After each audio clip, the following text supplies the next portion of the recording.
Hey everyone, welcome to my podcast, Leading from the Front. I'm your host, Joshua Bashan, where I help you become a better version of yourself, whether financially, physically, spiritually, mentally. This is the show for you, right? For this particular show, I've titled this Removing the Filth. This is something that I've been working on and deep diving. And that's really what it takes. Since I want to say the end of 2023, I've made some major changes in my life. Though it's not over, I've made some major changes. Major changes. So what I like to compare my journey to in this side of things, like when it comes to my spirituality, it comes to my relationship with the Lord. Um, you know, that takes like obedience with the Lord. If you have that, everything else falls into place. But you have to apply. You're not just being obedient, giving tithe, serving, going to church on Sundays, being kind to people, treating your neighbors the way you want to be treated, loving strangers as you would want to be loved as well. It's not that alone. Like when you're alone, or let me bring it back. When you have like childhood trauma, when you have things that happen to you later on in your life, it could be a divorce, it could be, a bankruptcy, you lost a house, you lost a job that you never thought you would lose. It could be, you gained a bunch of weight and now you became deeply depressed. Um, you ended up with with some kind of an addiction that took you years to shake, to remove. So that's what I'm talking about. So the deep diving is it takes a lot of work. It's not easy. Let's put it this way. I compare my relationship with the Lord, right? I compare things that I wanted to improve on, and it's easy for me to do this because I've been a personal trainer for so long. I compare it to a person that's trying to get in shape. All right, you gain some weight, or maybe you never were in shape, but you finally decided to, like, you know what, I'm gonna start living like this. I want to make a difference. I want to change. I'm tired of, being overweight, etc., high blood pressure, diabetes, all those types of things. Not having good posture, not having confidence, being depressed. I want to stop making a difference. But you have to take a step in that direction. So now you have to start applying things. Like you have to start, making it's a lifestyle. You have to make healthy food choices. You have to start changing, the times that you get up. You have to start rearranging what you watch on TV, how much TV you watch. What are you doing in your spare time? What are you doing instead of resting? Are you watching a lot of TV? Are you not sleeping? You're not getting an optimal amount of sleep on a daily basis. So these are things that I'm talking about making changes. So I'm going to start off with this. I took some notes and I'm going to build off of that. And it's coming basically from this verse that was read, that was shared with me, about a few days ago. It's Second Chronicles 7:14, chapter 7, verse 14. It says, if in the King James Version, if my people which are called by my name shall humble themselves and pray and seek my face and turn from their wicked ways, then will I hear from heaven and will forgive their sin and will heal their land. King James Version is been a little challenging for me. So the reason why I got it, because I want to take that challenge. I've had the Message, which is very simple. I've had, I have the Message version, and I also have another version of the Bible, which is a little bit more simple. So anyways, so the King James Version.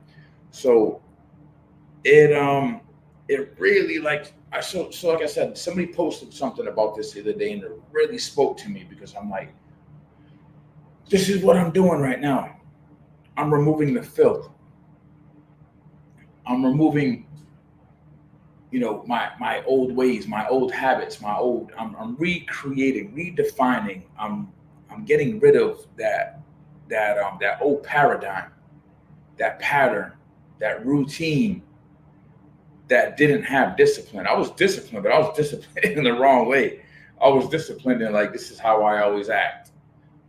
This is how I always react, whether to a problem or whether to something very small, minor. Like, I got a rooster out here that chirps. I don't even know what you call a rooster and chirping. Drives me crazy for the longest time. I've adjusted. So I'm not going to react to that in an angry way. I wanted to kill the bird for the longest time, and I'm glad that I can't actually carry a gun. But then it's not my bird, and this isn't my land. It's public, whatever. It's a bird. There's things that we can't control, right? We get out into traffic, and during our commute, and we're dealing with the public. We're dealing with how we have to anticipate how other people are driving. Is that a reason for, like, somebody cuts me off, I'm gonna stop beeping the horn, flipping them off, and cussing? Like, come on, I've been there. Like, where does that get you? Nowhere. All right. So again, working on ourselves, removing the filth. I've been deep diving. I've been removing the filth, and it's not like it's gonna be gone forever. It's like healing from something. You can't. It'd be nice to just be, okay, I'm gonna take this moment of my life out and remove it. It's no longer a part of my life. No, that doesn't go away. You heal from it, but you have to address it, man. You gotta, like, go into this like head on. You wanna remove something in your life, go into it head on.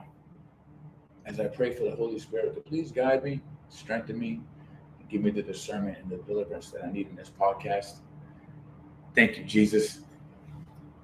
Don't mind me.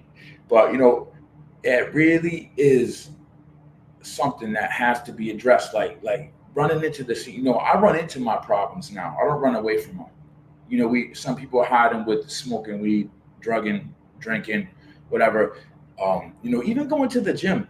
We go to the gym, right? But like, going to the gym is this temporary fix that we have. We go there, we get a good workout, and we burnt off all these endorphins, right? We burnt off all this negativity, and relieve toxins and things like that. That's great, but that's temporary. You get that rush workout after the gym. Okay, you start to calm down. You're on this high at first, but then you start to calm down. Now you go to reality. Now you jump in the shower, prep for work, get in the car. Now you're in your cubicle. Now you're around Publix. Now you're in the public. Now you're around coworkers. So what do you do then? You're not in this bubble. We don't live in a bubble. Whether you want to, as much as you want, you can stay in this bubble. At some point in time, you're going to come in contact with people, and you're going to come in contact with other behaviors. You're going to come in contact with other people's, emotions and whatever they're bringing to the table. Whatever they came to the job with they're going through a divorce. They're not feeling good. They have a headache. They're stressed out. Whatever their situation is. So we got to think about these things, but you got to prepare yourself. And my problem is not your problem. My problem is my problem, because I was abused, or because I lost my dad to suicide, or because I lost a lot of friends to the streets, because I might not be where I want to be in life. Well, whatever it is, that's my situation, not yours. And I also took this logo on, because I'm a leader at heart. I'm a strong, courageous, fearless leader at heart. I'm owning that now, and with my logo that I put together and my slogan, it's me. It's not just, I have a logo. No, this logo represents me. I'm a follower of Jesus, and I'm looking for the man in me. So I deep dived to find the man in me. Finding the man in me is going through a healing process. Who am I really? What am I here to do? Who am I here to serve? What is my purpose? What is my calling? So now that I know what my calling is, I have to work on myself because the people that we see and that we look up to at times, we don't know what's going on in their life. Thank God for social media because we can bring these things to light.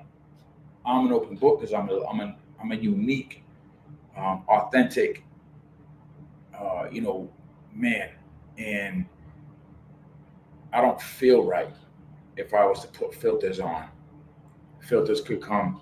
My skin looks like it really don't, or I'm doing something with the filters on the apps, or it could be I'm always smiling, pretending and driving a car that's really not mine, or just pretending or talking about things that I really don't have or that I really don't do.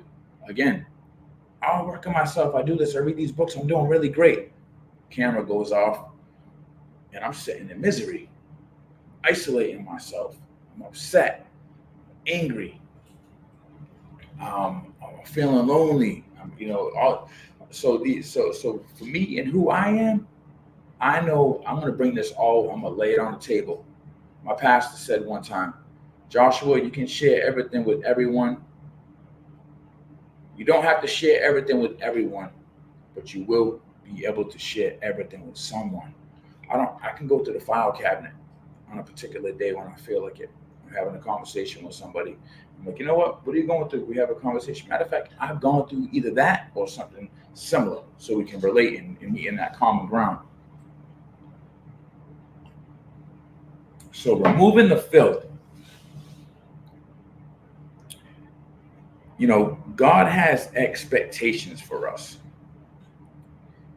And as we should have expectations for ourselves, he has expectations for us. We go around and I can talk about people, but I'll talk about me as well.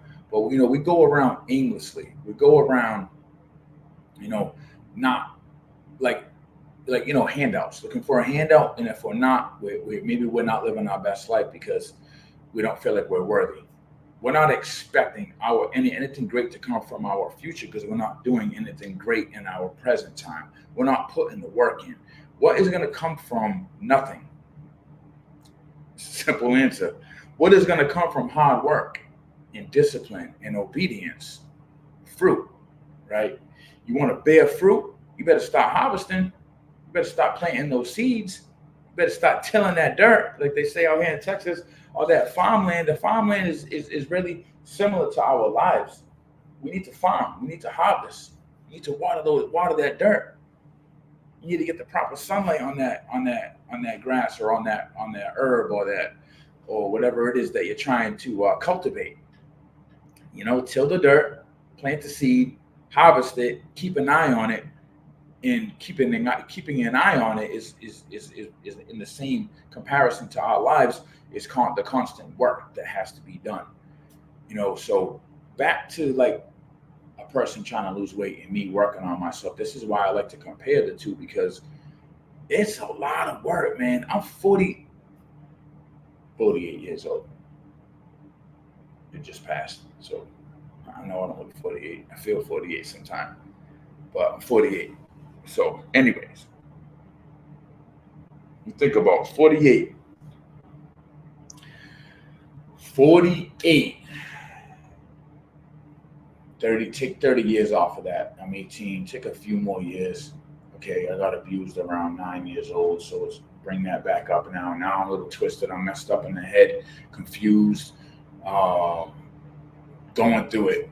And now as time goes by, right, anger starts to kick in, the ADD, the street life, the drinking, the drugging, the violence, the fighting, not having belief in myself, not caring about myself, being reckless, not having anybody to talk to, not even knowing who to connect with. I didn't even know who I could share what I had to share with somebody. And that's what happens. When we get abused as a child, we live with that because we don't know who to talk to. We don't know who's going to believe us. We don't know who's going to be able to help us. We don't know who's going to be able to relate to us. We know we have loved ones, and we bottle it up. And we also don't want to talk about it because we're embarrassed. So when you're embarrassed about that, you don't want to bring that embarrassment up to anybody. Like, you're embarrassed about it. Think about what it's like to be embarrassed. I don't want to tell anybody that my manhood was affected as a child. I don't want to bring that up, and it took me a long time. So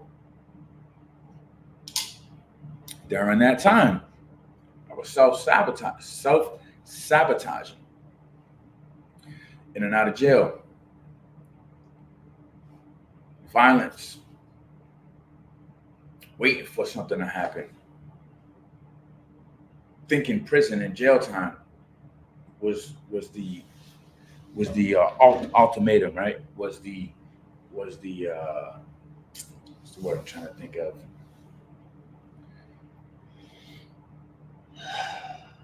It was like the graduation. It was like the come up. It was like the thing to live for. You know, some of y'all out there got diplomas at the age that I was in and out of jail, coming home from another bid, or going to prison. You know, county jail at first, and then state prison later. Like, that was the graduation. Like, yeah, I finally got my master's. Like, yeah, I finally went to state prison, came home. You see different lifestyles, cut from different cloths. You know, lived a different life, and that was like, for me, and that's crazy to think about it, because like I look at somebody now, and I'm good with this now, but I looked at this for a while, and I'm like, damn, man, that should be me. 30 years old, owns a house, has a degree, entrepreneur, making really good money, has kids, married, you know, owning properties, investing, and here I am in my 40s with none of that. So what do? Keep living like that. Sorry me, pity me. I'm just gonna be a nobody. I'm just gonna be a 9-to-5 guy for the rest of my life. I'm just gonna be this guy that has to live with these memories that I'm not happy about, that I'm embarrassed about, that I'm struggling with, that I'm in pain from. Nah, that's not it. You see this smile? This smile right here is real. This smile is real. And this smile took a lot of time to bring to this face, into this body. You know, for the longest time, like, I'd smile, that smile wasn't real. I knew while I was smiling, like, yeah, nice to see you too. Yeah, I'm great. Yeah, thank you. Yeah, okay, good. Have a great day. Yeah, I'll talk to you soon. Happy holidays. That was fake. That was because I had pain going on inside, and I didn't want to show it. I'm an emotional person. People that really knew me always, you know, they didn't know exactly what was going on, but they also knew that I was in a bad mood, or I was happy, or I was upset. Wear it on my sleeve, they say, right? I wear the emotions on my sleeve. So, yeah. So expectations. I now expect things in my life because I'm working for them, but it's because I believe. And it took a lot of work. It took a lot of work, and thank the Lord for the work.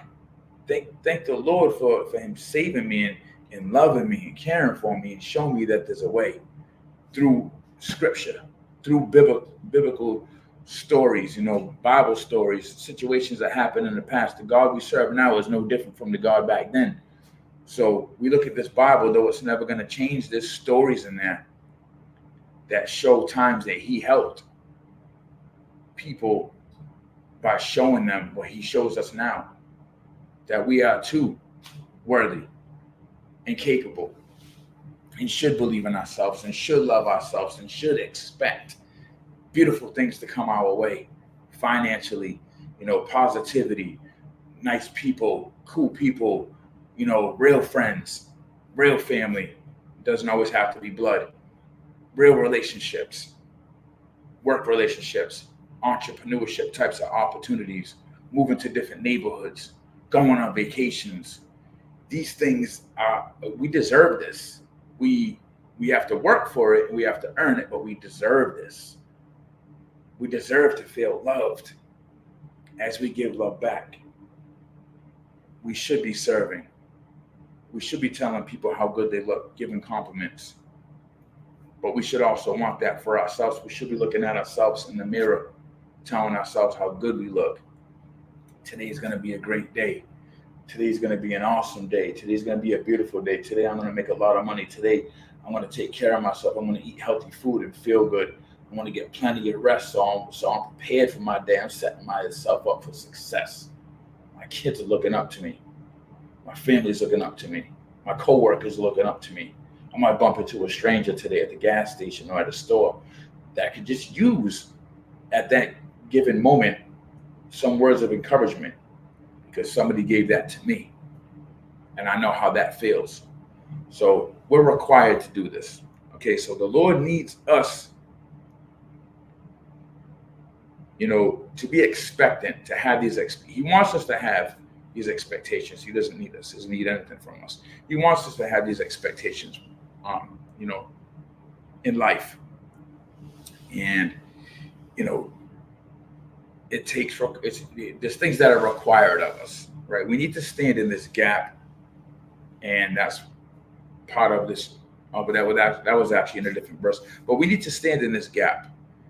And this gap is in the gap of integrity, right? The gap of integrity in order to remove the filth, like standing up strong, posture, physically, internally. Posture is not just straight back, not being hunched over. Posture is also what's going on the inside. Like, where's your posture with your heart? Are you leading first with love? Are you first and foremost loving the Lord, and then in second, are you loving yourself? Because if you don't love Him, you're not going to love yourself. But you have to love yourself, and then you got to share that. We're going to be in this overflow.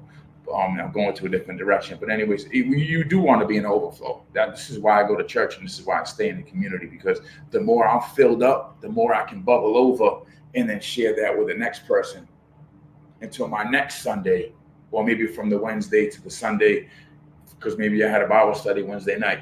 I want to be in an overflow. The more you're in an overflow, the more you're gonna build good relationships with people and be around good people and want to share. And you share to those with those that want it. Not everybody wants it. I'm not here to throw up all over you and tell you how great my life is going. Look at what I've gone through.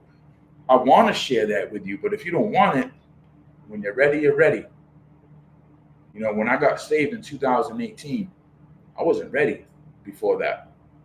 But then I got saved, and I asked my cousin that invited me to church. I said, "Man, brother, why didn't you tell me about Jesus a long time ago?" He said, "Brother, you wasn't ready." So that's now what, 4 years ago, 6 years ago. So I was 42 when that happened. Just think, like, bro, I got abused and went through all this trauma and had no way to shake it. Didn't know how, didn't know who, didn't know what, when, and why. Like, I knew none of that. So I came, I got saved, and I was just like, damn, wow, this is amazing. This is amazing. But it wasn't over. That was the beginning. Know Jesus, get saved. That's the starter kit. All right, now you gotta dig. Building relationships takes time. It takes know-how. It takes the want and the need. You need to yearn for it, right? You need to want that. Like, I want to get better. How do I get better? I got to build a relationship. Let's get on this relationship. But God is perfect and all loving. That's where I want to be now. I know I'm never going to be perfect, but I know that I need to be all loving, right? And I need to love myself. So I needed to keep working on myself. And it took time. I can't go fast forward and come on. I reestablished my relationship with the Lord in 23. I got saved in 2018, at the end of 23. I got saved in 2018. So I went these next 5 years of, like, down spiraling, still treating women the same way, dealing with porn, dealing with, like smoking weed, going back and forth to that, not getting in the community that I needed to be around, not surrounding myself around people that thought like me, not people that weren't a level up, whether, it was like, whether whether it was a Christian community or just being in church and serving. Like serving changes you, man. You learn discipline, you learn obedience. You're not getting paid. You're not getting financially paid for that. You can't look at serving as expecting money back. You gotta look at serving like, this is changing me. This is sculpting me. This is reconstructing me. This is breaking me down and building me up. Getting up at 5 in the morning on a Sunday when you just work Monday through Friday and maybe Saturday. I just worked like 6 hours yesterday. I went to church today, got up at 5:30, went to church today at 8 o'clock and got home at like 2:30, 3 o'clock. And I loved every second of it. That's fulfilling for me. I serve in security at my church. I'm helping keeping the Lord's house safe. A lot of people in there that want to just focus on worshiping. They don't have to worry about what weirdos floating around here, coming in and out, or people just acting crazy and whatever, just being, acting out of order. They don't need to worry about that. They have people like me and a bunch of others doing the serving in different groups at church. So, serving's huge. That builds integrity. It builds character, builds discipline, it builds obedience. And I want all that. So removing the filth takes time. Where I'm at right now, okay, like I said, I reestablished my relationship with the Lord in 23, but where I'm at right now, I've been working on this podcast after podcast that are of my interest. Book after book, books after books that are of my interest. A lot of self-development, whether it's learning how to talk a little bit different, whether it's learning, about finances, things that I never even knew of. I wasn't raised about learning about a FICO score. What's a FICO? I had no idea what a FICO was. I do now. Thank you, Lord. I do now. And, it takes time, man. It takes time, but you have to want it. You can't give up. You got to be disciplined. You got to be consistent, and you got to be around those that think, act, walk, love, eat, and just expect things in their lives, good things in their lives. Those are the people you got to surround yourself with. And if they're not like that, I'm like, listen, I'm a phone call away, but I got to go. Because this is not bringing a charge to my battery. It's draining my battery. Find the man in you. What are you dealing with? What do you need to come off of or come out of? Peel back the layers. Surround yourself around people that can help you. They're out there. There's enough of us in this world that you can lean into. So that's what, it's a deep dive, man. I told myself I intentionally wanted to deep dive. I fasted. I fast every Sunday now. But I fasted about 2 months ago. Where we at? March is almost over. I fasted for about 2 months and about 2.5 months. And I did this for intentional purposes. And fasting's been going on for thousands of years. I knew that nutrition takes a place. Like your body's going to be affected and improve in many ways when you fast. You're going to lose some fat. You're going to burn it off. You're not starving yourself all day. You're fasting. You're still eating. So I would, fast from I'd stop eating 10 o'clock at night. I won't eat again the next day till anywhere between 1, 2 p.m. around that time.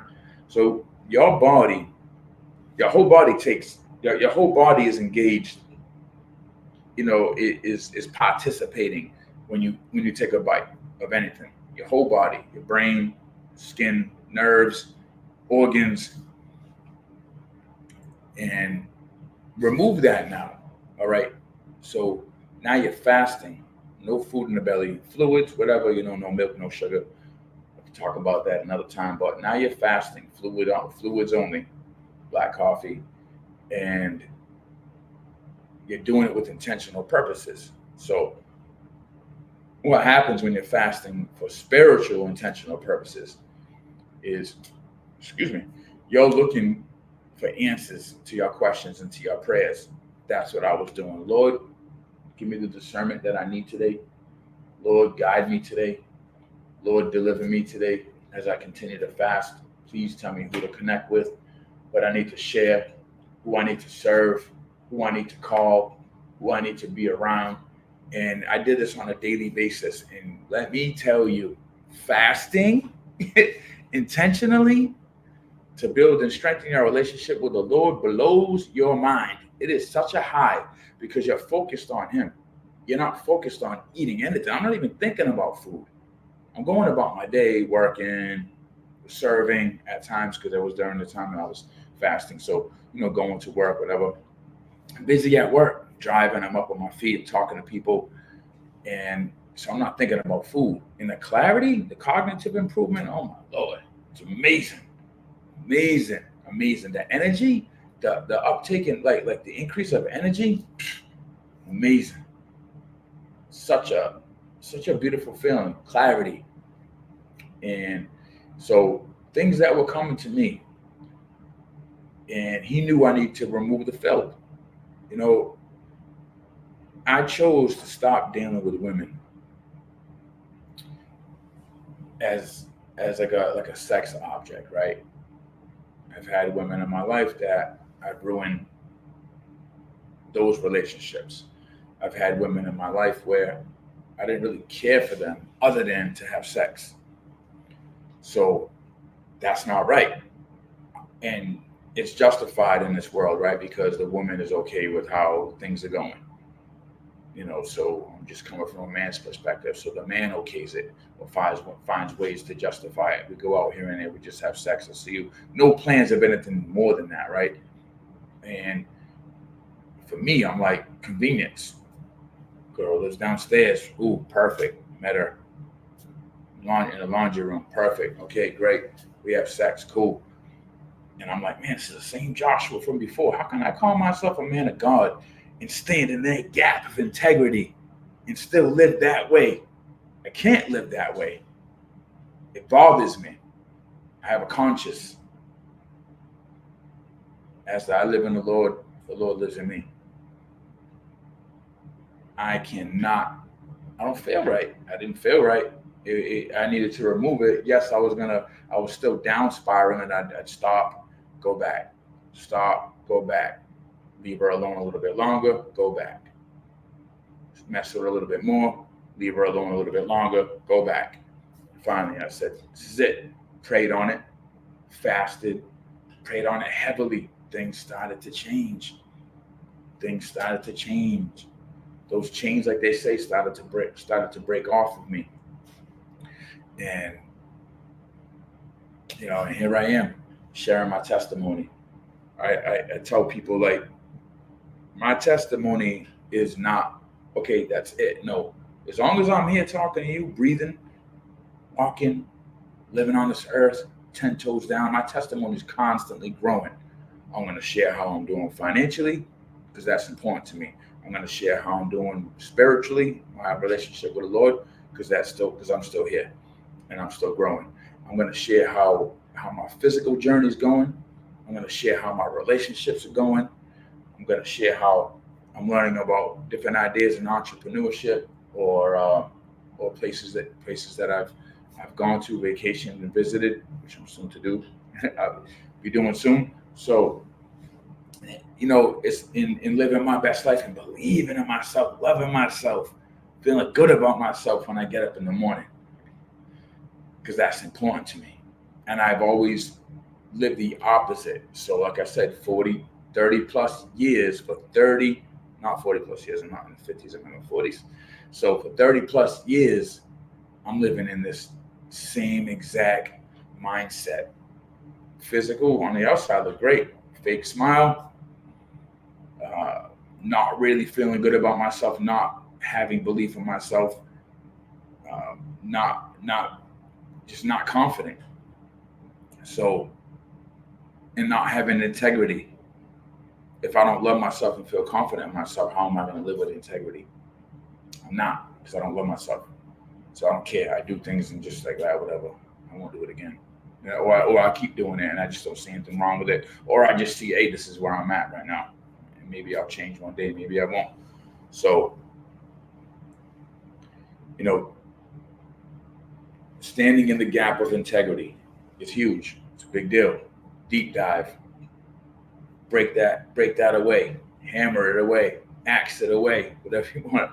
It has to be removed. Removing that filth. And it's, women are not just a piece of meat. I know when I look at a woman, I really try to think about, like, how does God want me to look at this woman? It's not like I'm always like this. I have to check myself constantly. And it's like, I just think about what would God want me to look at her. I try to think that, if you put like Jesus in front of every move that you make, which I don't always do, but I try to, your perspective changes. It definitely changes how I approach. And then, a woman, and how do I look at a woman, double, triple taken? I mean, don't get me wrong. I've been single for a while, and it's a choice. It's a choice because I'm looking for the right one, but I'm looking for the right one up here. Is she where I'm at up here? Do we have similarities? Do we have common ground? And then I'll work on the rest. Because once you have sex and go that physical route, you better be sure that that's the one you want her to be with. Because if you didn't start up here and you started down there, you can't ever go back. And you can't just go from that to friends and then feel bad. And then you just repeat the process like I was doing, repeat. So now we're starting up here. So first, when I see you, I'm like, nah, she's probably not for me. I do look at the physical because there's a certain look that I want, and I think that we should all deserve to have. So I have these expectations. There's no perfect woman. I'm not perfect, but there's no perfect woman. But there's a type of woman that I do want. She has to love the Lord, more than herself, and a few other things. Not to get into that, but again, it's really it's a deep dive. It's a lot of work. So, renewing your relationship with the Lord, renewing your commitment, and that's really what I did. And it's a constant work. Again, it's not over. These are things that I wanted to work on. These are things that I worked on, and I saw the results, and I'm excited about that. I'm really excited about that. So, God's looking for men. God's looking for women. And, he can use us to affect change in this world. And if we're not working on ourselves and we're not leading by example, then what are we living for? People like to act like, no, I like being by myself. I do my own thing. Well, and you might be successful. You might be, financially successful, have properties, raising a family, whatever. Or you just might be, just all about yourself. I mean, that's selfish. Because you didn't get to where you're at by everybody being selfish. You learn from somebody. Nobody's self-taught. Everybody learned from somebody.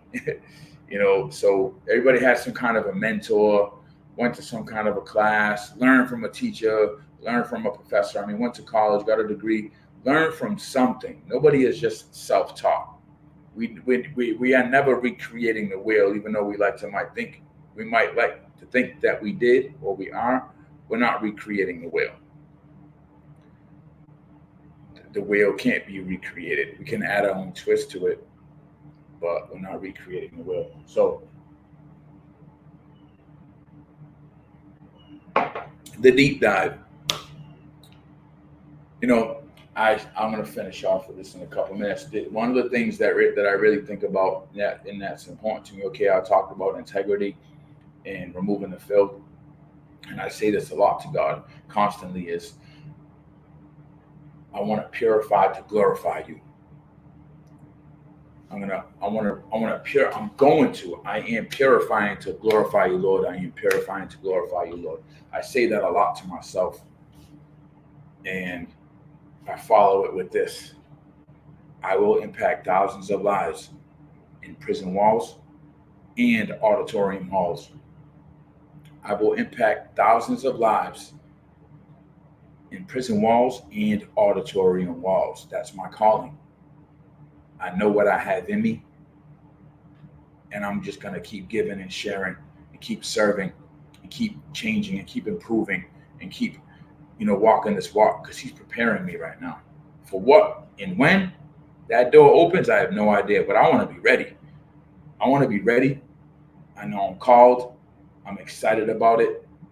I love the Lord, and I love people, and I love helping. I love people feeling the way I feel. I'm not alone in this. We all have a story. We just have to do something with it. There's so many people that I connect with on a like this too. I have a conversation with men sometime at the gym, or just in walking in crossing each other's paths. It could be at church. I'm in the parking lot or whatever, at church, at an event, and I'm just talking to people. 2 seconds, we start talking, we connect. I share something about my past. Like, me too. Like, I was abused as a child. But yeah, me too. I'm like, man, you too? And you don't realize how many people need to hear from you, because I didn't know how to open up.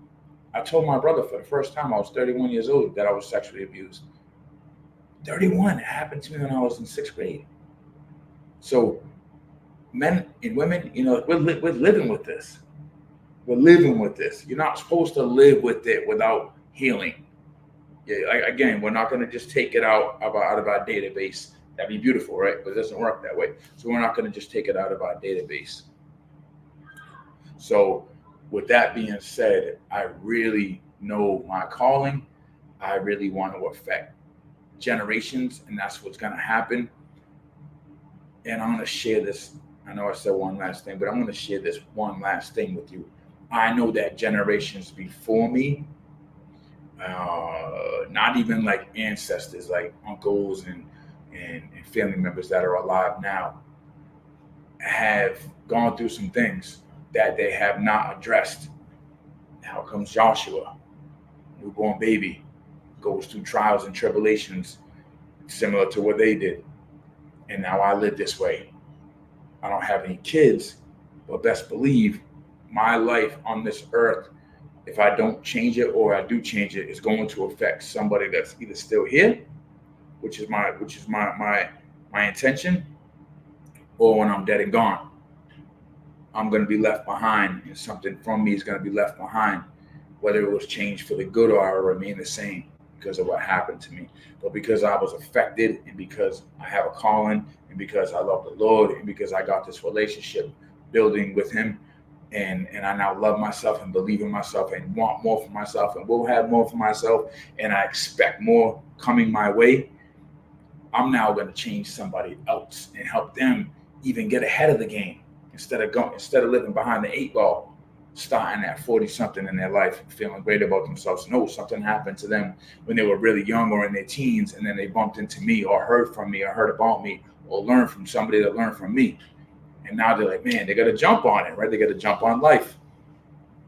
And that's all I want, man. That's all I want. That's all I want.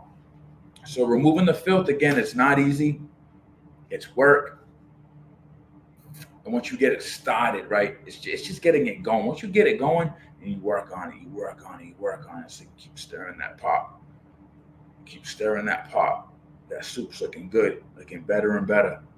The more it marinates, the more you add, the more you take from it, or the more you add to it, right? The more flavor, the more these flavors of these meats and these vegetables start to come out and get into that broth, right? The more you just keep stirring it, simmering, but you can't stop. When you stop, it's not a fun place to be. So I love y'all. Hope you all have a blessed day. I hope that this helped you in some way. Please share it. Share it, comment, like it, and I can be found on Instagram, and I can be found on Facebook. It's Joshua underscore Bachand, Bachand, and on YouTube at Leading from the Front. So that's it. I hope you have a great Sunday, and until next time, I salute you all that are trying. If there's any way that I can help, please reach out to me. I'm easy to find. Like Pac said, I ain't hard to find, and I'm really not. I make myself accessible, make myself available, because I want people to be happy and live their best life. But it starts inside. It starts inside. All right. Talk to you soon.